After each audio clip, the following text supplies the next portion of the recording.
Hello traders, welcome back to the understand market structure की इस series में। और आज हम लोग देखने वाले हैं 7 मई की मार्केट को कि 7 मई को हम लोगों ने कहां कहां पे ट्रेड लिया था और उन ट्रेड्स के पीछे का लॉजिक क्या था, हम लोगों ने क्या साइकोलॉजी यूज करी थी, कितना रिस्क रिवॉर्ड रखा था और उस पर्टिकुलर ट्रेड में हमको टारगेट मिला था या फिर स्टॉप लॉस मिला था। सबके बारे में बात करेंगे ताकि आप लोगों को भी मार्केट बिहेवियर के बारे में जानने को मिले, लाइव मार्केट में किस तरीके से ट्रेड प्लान किया जाता है वो जानने को मिले। और इन फ्यूचर आपको सेम ऐसा ही कोई सिनेरियो बनता हुआ दिखता है तो आप अपना ट्रेड अच्छे से प्लान भी कर पाओगे, क्योंकि आप अपने माइंड में रिकैप करोगे कि किसी पर्सन ने सेम इसी जगह पे इसी पॉइंट पे ट्रेड लिया था तो उसका लॉजिक सही था या फिर गलत था। इस तरीके से आप लोग अपना ट्रेड भी प्लान कर पाओगे अच्छी तरीके से। तो वीडियो काफी ज्यादा इन्फॉर्मेटिव रहेगी, आपको काफी कुछ जानने को मिलेगा, तो एंड तक बने रहना। तो चलिए अब स्टार्ट करते हैं।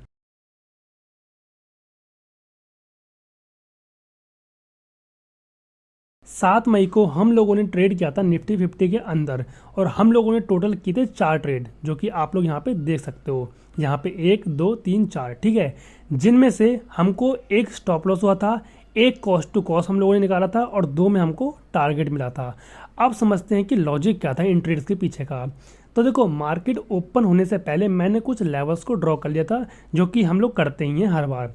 अब कोई भी ट्रेडर हुआ, भले वो इंडियन मार्केट में करता है, फॉरेक्स में करता है, क्रिप्टो में करता है, कोई भी तो प्रॉब्लम नहीं है, बट सबसे इंपॉर्टेंट होता है लेवल्स को ड्रॉ करना, क्योंकि सबसे बेसिक चीज़ होती है हमारे सपोर्ट, रेजिस्टेंस, ट्रेंड लाइन, ये सब चीज़ें, ठीक है। और मार्केट इन्हीं चीज़ों पे मूव करता है। ओके, तो हमने भी मार्केट ओपन होने से पहले कुछ लेवल्स को ड्रॉ कर लिया था, जो कि हमारे नॉर्मली सपोर्ट रेजिस्टेंस होते हैं। लाइक नीचे यहाँ पे एक सपोर्ट लेवल आ रहा था, ये वाला, तो यहाँ पे हम लोगों ने ये ड्रॉ कर लिया था। सेम ऐसे ही अगर market kind of sideways open होती है, थोड़ा बहुत गैप अप ओपन होती, तो ऊपर एक ये रेजिस्टेंस लेवल था। अगर थोड़ा बहुत इससे ऊपर भी ओपन होती तो लास्ट हमारे पास ये रेजिस्टेंस लेवल था। अगर इसको इसके भी ऊपर ओपन होती, गैप अप ओपन होती बहुत ज़्यादा, तो हम लोग लॉन्ग करने का ट्राई करते हुए, ठीक है। तो हमारे पास कुछ लेवल आ चुके थे, सपोर्ट, रेजिस्टेंस, और इन्हीं पे हम लोग फिर काम करते हैं। ओके, अब इन लेवल्स को ड्रॉ करने के बाद में मैंने अपने चार्ट को 1 मिनट के टाइम फ्रेम पे शिफ्ट कर दिया। अब देखो, जो मैं लेवल्स होते हैं वो बड़े टाइम फ्रेम पे मार्क करता हूँ। क्यों? क्योंकि जो बड़े टाइम फ्रेम के लेवल्स होते हैं, आपके प्रोजेक्शन होता है, पैटर्न होता है, वो बहुत अच्छी तरीके से काम करता है, ठीक है। जितना छोटे टाइम फ्रेम पे जाओगे उतने ही ज़्यादा आपकी एक्यूरेसी कम होती हुई रहेगी, क्योंकि 1 मिनट के टाइम फ्रेम पे, 5 मिनट के टाइम फ्रेम पे वॉलेटिलिटी बहुत ज़्यादा होती है मार्केट में। कभी आपको मार्केट अप जाता हुआ दिखाई देगा, कभी डाउन जाता हुआ दिखाई देगा।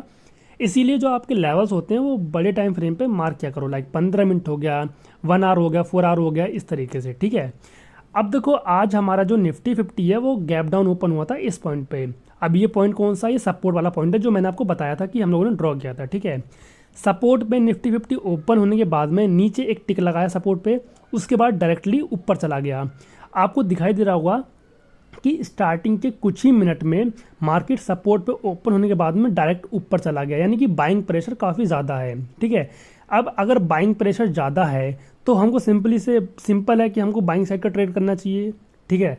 जो बायर ज़्यादा है तो बाइंग करो, सेलर ज़्यादा सेलिंग करो, यही चीज़ तो होती है मार्केट में।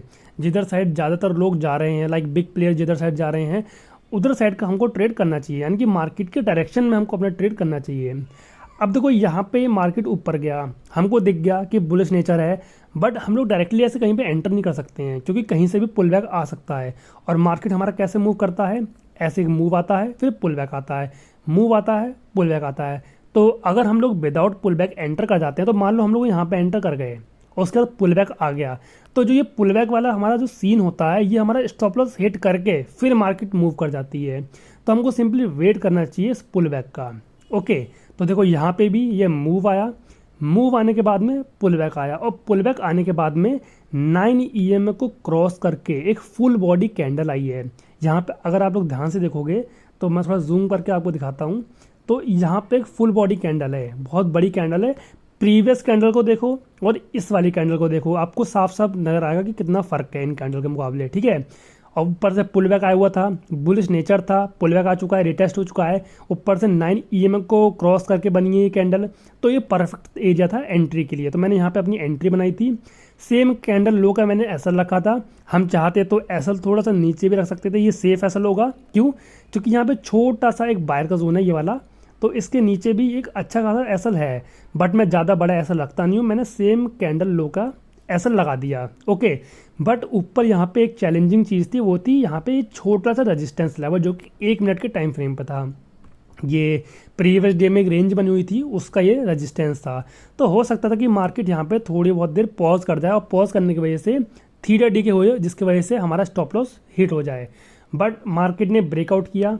यहाँ पे ब्रेकआउट करने के बाद में मुझे लगा कि अब मेरा टारगेट आ जाएगा, बट यहाँ पे क्या हुआ कि वापस मार्केट नीचे आना शुरू कर दी।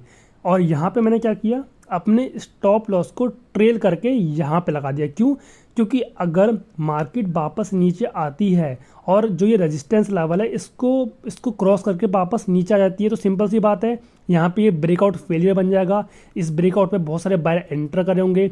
एंटर करने के बाद में अगर मार्केट ब्रेकआउट फेल करेगी तो नीचे के साइड में एक बड़ा मूव आ सकता है।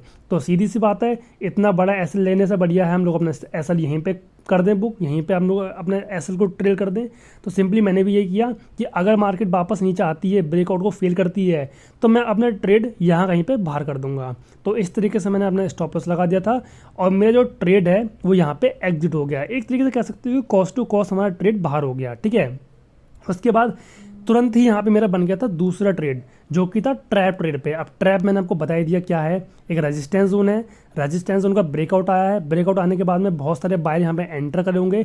एंटर करने के बाद में अगर ये ब्रेकआउट फेल होता है तो नीचे के साइड में एक बड़ा मूव आ सकता है, जो कि होगा एसएल हंटिंग का मूव।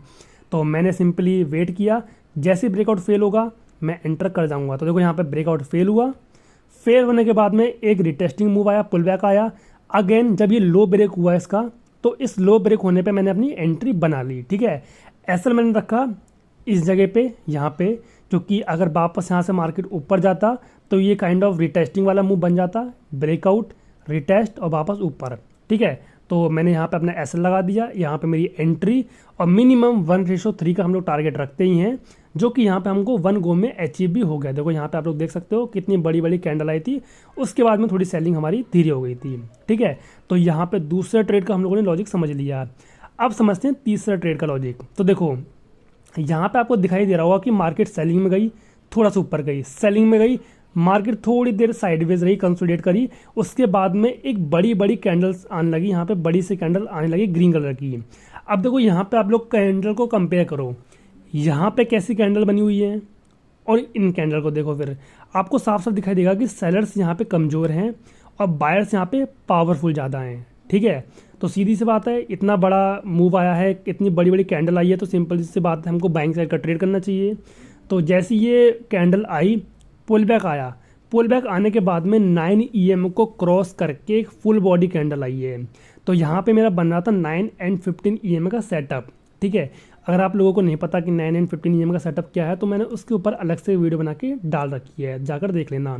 तो सिंपली मैंने यहाँ पे अपनी एंट्री बनाई कैंडल की क्लोजिंग पे, सेम कैंडल लो पे मैंने अपना एसएल लगाया, और उसके बाद मिनिमम 1:3 का हम लोगों ने टारगेट रखा था, बट टारगेट आने से पहले ही हमारा एसएल यहाँ पे हिट हो गया, और जस्ट एसएल हिट करके मार्केट अगेन ऊपर के साइड में मूव भी कर गया। ठीक है, बट मेरा जो एसएल था वो सिस्टम पे था, जिसकी वजह से यहाँ पे ये हिट हो गया और उसके बाद ऊपर मूव आ गया, जो कि आप लोग देख सकते हो कितना बड़ा मूव आया है। ठीक है, लॉजिक सही था, बस वही है, हमारा एसएल हिट करके ही मार्केट को ऊपर जाना था, इसलिए वो चली गई।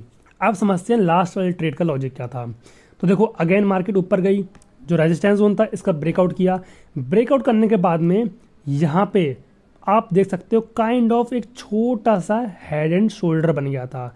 अब जो हेड एंड शोल्डर वाला पैटर्न होता है वो होता है बियरिश पैटर्न, मार्केट नीचे जाती है इस पैटर्न के बनने के बाद में। ठीक है, तो सिंपल सी बात है, यहाँ पे ब्रेकआउट हुआ है, ब्रेकआउट पे बहुत सारे बायर एंटर करे होंगे, साथ ही यहाँ पे ये ब्रेकआउट फेल हो रहा है, वो भी हेड एंड शोल्डर पैटर्न के साथ में।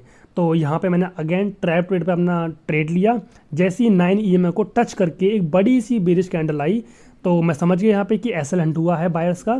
तो यहाँ पे मैंने अपनी एंट्री बनाई, मिनिमम 1:3 का टारगेट रखा था, एसएल मैंने सेम कैंडल हाई का रखा था।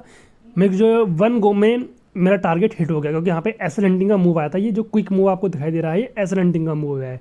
तो यहाँ पे 1:3 का हमको टारगेट मिल गया। तो ये थे आज के हमारे 4 ट्रेड, जिनमें से हमको 2 में टारगेट मिला है, एक में स्टॉप लॉस गया है छोटा सा, और एक हमारा कॉस्ट टू कॉस्ट बाहर आ गया है। ठीक है, अब वीडियो में जाने से पहले मैं आपको एक चीज़ और बता देता हूँ कि अगर आप लोगों को ट्रेडिंग व्यू एकदम फ्री ऑफ कॉस्ट यूज़ करना है, तो आप लोग यूज़ कर सकते हो धन का टीबी वाला फीचर। अब धन क्या है? धन बेसिकली एक ब्रोकर है जहाँ पे आप लोग ट्रेडिंग, इन्वेस्टिंग सब कुछ एक ही जगह पे कर सकते हो, वो भी बहुत ही बढ़िया बढ़िया फीचर्स के साथ में। तो धन ने एक फीचर है, धन के अंदर एक फीचर मिलता है हमको टीबी करके। टीबी मतलब ट्रेडिंग व्यू, जो कि हमको धन की तरफ से मिलता है और जो कि एकदम फ्री ऑफ कॉस्ट है। कोई सब्सक्रिप्शन बाय नहीं करना है, कोई पेड सर्विस नहीं है। जितने भी फीचर आपको ट्रेडिंग व्यू में पेड मिलते हैं, लाइक डबल विंडो ओपन करना, ट्रिपल विंडो ओपन करना, या फिर 2 से ज़्यादा इंडिकेटर लगाना, वो जितने भी फीचर होते हैं जो कि पेड होते हैं, वो यहाँ पे आपको एकदम फ्री ऑफ कॉस्ट मिलेंगे। बस आपको यहाँ पे अपना अकाउंट ओपन करवाना है। तो अकाउंट ओपन करवाने के लिए आपको डिस्क्रिप्शन में जाना है, मैंने वहाँ पे धन का लिंक प्रोवाइड कर दिया है। क्लिक करना है, अकाउंट अपना ओपन करवा लेना, और जब आपका अकाउंट ओपन हो जाए तो आपको सिंपली सर्च करना है tv.dhan.co, और यहाँ पे आपके सामने ट्रेडिंग व्यू की पूरी विंडो ओपन हो जाएगी। आप चाहो तो यहाँ पे आप लोग ट्रिपल विंडो ओपन कर लो, ट्रिपल चार्ट, ट्रिपल विंडो कुछ भी कह लो, उसको आप ओपन कर लो, या फिर 2 से ज़्यादा इंडिकेटर लगा लो, कुछ भी कर लो, कोई दिक्कत नहीं है, एकदम फ्री ऑफ कॉस्ट है, कोई भी चार्जेस नहीं देने हैं। तो अगर आपको ये यूज़ करना है तो डिस्क्रिप्शन में जाके अपना अकाउंट ओपन करवा लो। बाकी जो 4 ट्रेड मैंने किए थे उसका लॉजिक मैंने आपको बता दिया है। अब मिलेंगे नेक्स्ट इसी तरीके के वीडियो में, तब तक के लिए take care and thanks for watching this video guys.